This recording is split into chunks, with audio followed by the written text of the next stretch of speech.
Oi, tudo bem com você? Já estamos em julho, quase em agosto, e é o momento de fazer o balanço das leituras do primeiro semestre. Para isso, nada melhor do que a famosa tag dos 50%, que consiste em 15 perguntas. Portanto, é uma tag um pouquinho longa, eu já vou respondê-la. Antes, quero apenas lembrar que todos os links para compras dos livros que serão mencionados estarão aqui no box de descrição e aqueles livros para os quais já existam resenhas terão também links, tanto aqui nos cards quanto aqui no box de descrição. E agora, sem mais delongas, primeira pergunta da tag: qual é o melhor livro lido no primeiro semestre? E eu já começo roubando. Trago aqui 2 livros. Em termos de experiência de leitura, de me sentir embevecida com cada palavra e de fechar o livro para refletir sobre o que está escrito, As Cidades Invisíveis, do Calvino, foi imbatível. No entanto, eu não consigo deixar de fora Os Pescadores, do Shigeru Bioma, porque é um livro, além de muito bem escrito, com um enredo muito surpreendente. Ele tem uma história muito boa de se ler, personagens muito bem construídos e uma reviravolta assim de arrepiar. Aliás, ele tem 2 reviravoltas de arrepiar. São 2 grandes descobertas que nós fazemos aqui. Então ficam aqui 2 livros na categoria de melhores do primeiro semestre. Para a segunda categoria, no entanto, eu não tenho resposta, que é a melhor continuação que você leu até o momento. Eu não sou uma grande leitora de séries e neste ano a única série que eu li, que aliás eu li só pela metade, foi a Tetralogia Napolitana da Helena Ferrante. Só que eu só li os 2 primeiros volumes e eu gosto mais do primeiro do que do segundo, portanto, não há resposta para essa pergunta. Terceira pergunta: algum lançamento do primeiro semestre que ainda não leu, mas quer muito?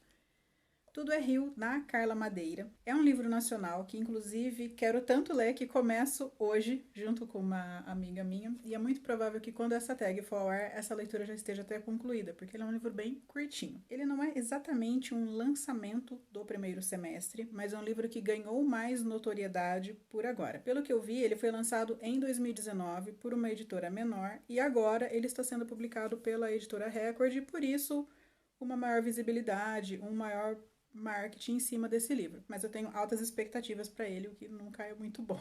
Já a quarta pergunta: o livro mais aguardado do segundo semestre. Veja bem, não é exatamente um lançamento, aliás, é um livro que deve ter já seus 200 anos, mas é uma nova edição pela Penguin. É a reedição de A Inquilina de Wildfell Hall, da Anne Brontë. Eu tenho muita curiosidade de ler esse livro, só que ele tem 2 versões. Tem uma versão que é na íntegra e tem uma outra que sofreu uma censura após o falecimento da autora. Censura esta feita pela própria irmã, que ficou responsável pela curadoria das obras das 3 irmãs Brontë. Pelo que eu vi, essa edição da Penguin vem na íntegra, e eu costumo gostar muito das edições da Penguin por causa das notas e dos textos de apoio. A quinta pergunta é até dolorosa de responder. O livro que mais te decepcionou este ano? O Homem do Castelo Alto, do Philip K. Dick. Não é nem de longe o pior livro que eu li este ano. Só que a decepção é fruto da expectativa. Eu gosto muito de distopias, que é o caso deste aqui. É uma distopia que especula como seria o mundo se o eixo tivesse vencido a Segunda Guerra Mundial. Então, como que o mundo estaria sob comando de potências nazistas. E eu esperava muito também do autor, que embora seja muito famoso na ficção científica, eu nunca tinha lido. Então eu fui com muita sede ao pote e acabei me decepcionando pelas expectativas que eu criei. Mas como eu disse, nem de longe é um livro ruim. A sexta pergunta é o livro que mais te surpreendeu neste ano, e eu vou falar de algo que eu nunca falei aqui no canal, que é A Segunda Vida de Missy, da Beth Murray. Gente, que livro bonito, que livro gostoso de ler. E a princípio eu torci o nariz para ele, porque ele veio pelo Clube Intrínsecos e eles sempre mandam qual que será a capa comercial do livro, né? Parece uma coisa muito fofinha, muito fora dos meus padrões, né? Essa senhorinha com um cachorrinho, parece que vai ser um negócio muito delicado.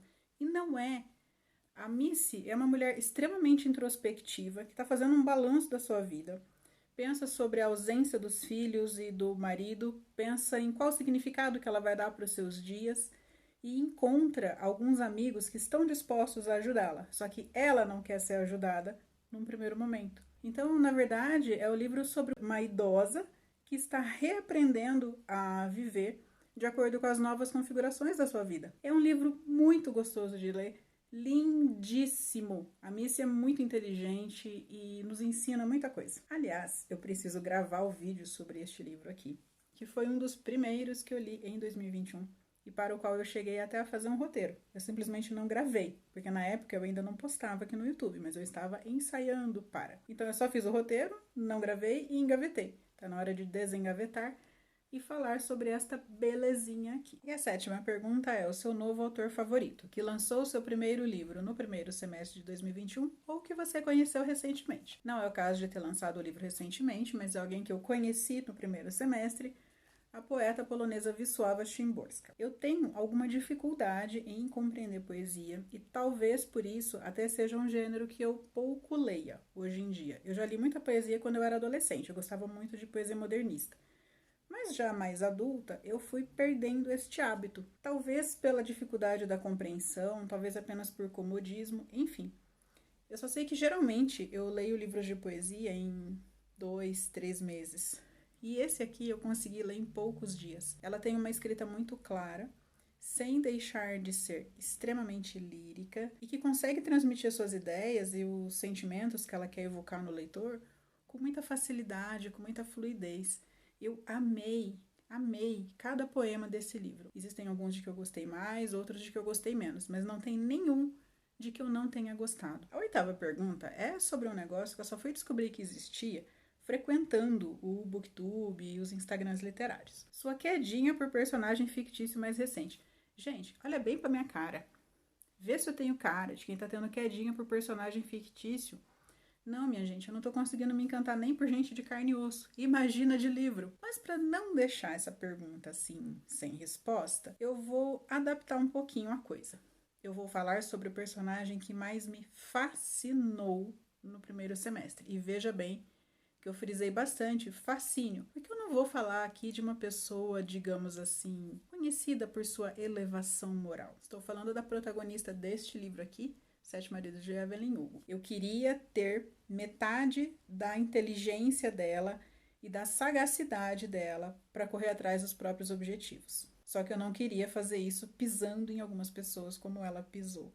E muito menos sendo pisada como ela também foi. Para esse livro, eu já fiz uma resenha, vou deixar aqui nos cards, depois vocês confiram. Fica mais fácil para vocês entenderem por que eu gostei tanto da protagonista desse livro aqui. Para a próxima pergunta, a resposta também é um pouco controversa. O seu personagem fictício favorito? Mais uma vez, vou fazer a minha ressalva aqui, que eu não estou fazendo julgamento de conduta, de caráter. Eu vou admirar aqui o personagem pela sua construção dentro da história, que foi o Raskolnikov, o criminoso aqui do Crime e Castigo. Poucas vezes vi um personagem com aspectos psicológicos tão bem trabalhados como eu vi aqui em Crime e Castigo. O Dostoiévski foi genial na construção desse personagem, que é capaz tanto de atos extremamente altruístas, como doar o último centavo que lhe resta, mesmo sendo pobre, quanto de cometer os crimes que ele cometeu. Talvez algumas pessoas considerem spoiler saber o que é exatamente o crime que ele cometeu, embora eu acho que muita gente saiba.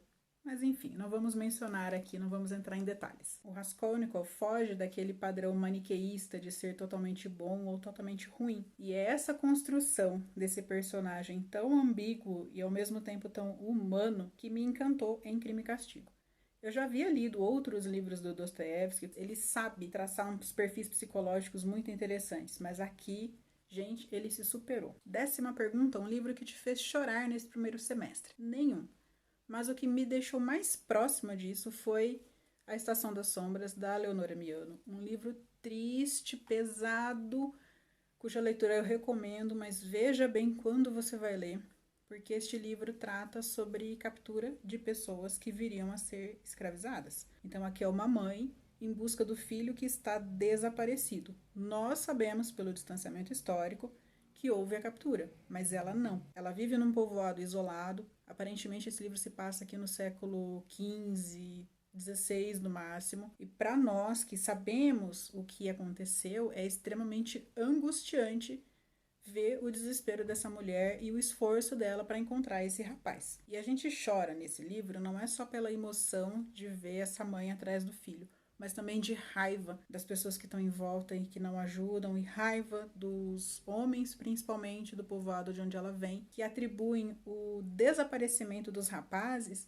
às atividades das mulheres, como se elas fossem bruxas e estivessem sendo castigadas pela natureza das suas atividades. Então é um livro muito intenso, ele desperta tanta tristeza quanto raiva. Para a 11ª pergunta, eu chego com Roubalheira de novo. Um livro que te deixou feliz no primeiro semestre. Deixa eu falar primeiro do mais pesado, para parar de segurar. O Conde de Monte Cristo, do Alexandre Dumas. Esse aqui me deixou feliz pela experiência de leitura. Acho que vocês já perceberam que eu leio mais de um livro ao mesmo tempo. Eu interrompi todas as outras leituras para me dedicar apenas a esse aqui. Não pelo tamanho ou porque fosse difícil, muito pelo contrário. É uma leitura fácil e extremamente envolvente. Eu não queria saber de mais nada, eu só queria saber como é que o Edmond Dantès ia fazer para se sentir, de certa forma, vingado pela prisão injusta que ele sofreu e pelos anos de vida dele que ele perdeu por conta dessa injustiça, dessa maldade que fizeram com ele. Já O Bem Amado é um livro que me deixou feliz por outras razões. É um livro engraçadíssimo, uma peça de teatro que me arrancou gargalhadas enquanto eu lia. E que eu, inclusive, escolhi para ser a primeira resenha aqui do canal. Aqui nós temos um mal político que se elegeu prefeito para satisfazer interesses próprios. Os interesses dos munícipes ficam em segundo plano, mas calma. Qualquer semelhança com a realidade é simples coincidência. Isso não está acontecendo em lugar nenhum do país. Fique tranquilo. Apesar da raiva que a gente sente por imaginar que neste momento no país está acontecendo algo da mesma natureza do que acontece aqui, vale pela risada. Vejam lá a resenha e depois leiam esse livro porque é diversão garantida. A 12ª pergunta é qual a melhor adaptação cinematográfica que você assistiu nesse primeiro semestre. Eu só assisti 3 adaptações cinematográficas nesse primeiro semestre, então eu tenho uma quantidade muito pequena de filmes em que me basear. E desses 3, só 2 eram livros lidos recentemente, que foram Conde de Monte Cristo e Lisbela e o Prisioneiro. A adaptação de Conde de Monte Cristo eu achei bem esquisita, mas a de A Lisbela e o Prisioneiro eu gostei bastante. Inclusive, gosto mais do filme do que do livro. Expliquei isso numa das resenhas mais recentes aqui do canal.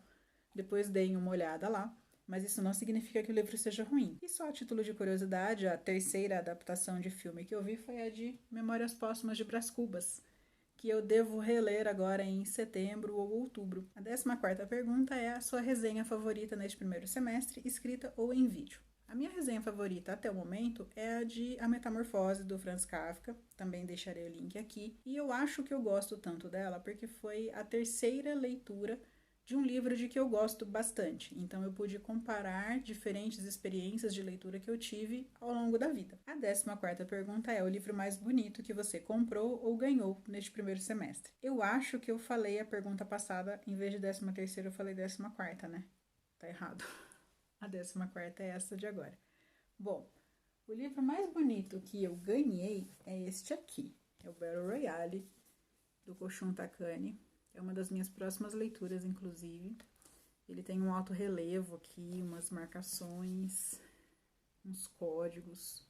É uma distopia sobre adolescentes que precisam se matar numa ilha como um jogo, né, para a diversão do Estado. E se isso te lembra Jogos Vorazes, sim, a autora de Jogos Vorazes, inclusive, foi acusada de ter plagiado essa obra. E em breve lerei mais sobre essa acusação assim que eu terminar a leitura de Battle Royale. Agora, dentre as obras que eu comprei, eu imagino que a coisa mais bonita que chegou aqui na minha estante foi este box da Isabel Allende. E cada livro também tem uma capa muito bonita.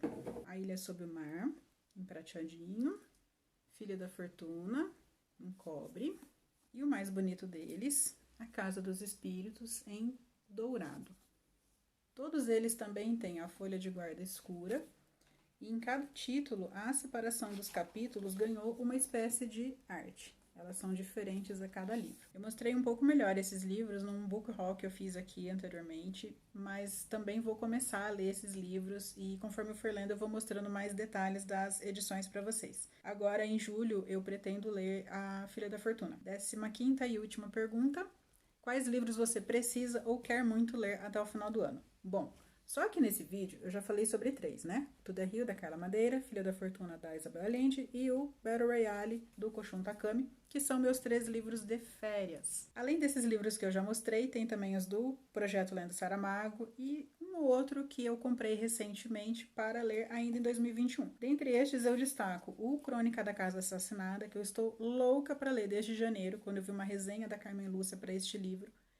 Ele estava esgotado, eu quase chorei, porque estava caríssimo no sebo, e a Companhia das Letras relançou recentemente. E o Frankenstein, da Mary Shelley. Gente, eu nunca li. Como eu gosto muito de clássico e eu gosto também de livros de horror, eu acho que já passou da hora de ler essa verdadeira inovação que foi para os padrões da época. Eis então a minha tag dos 50%. Se você gostou desse vídeo, não esquece de curtir. Nós nos vemos nos próximos vídeos. Até mais! Tchau!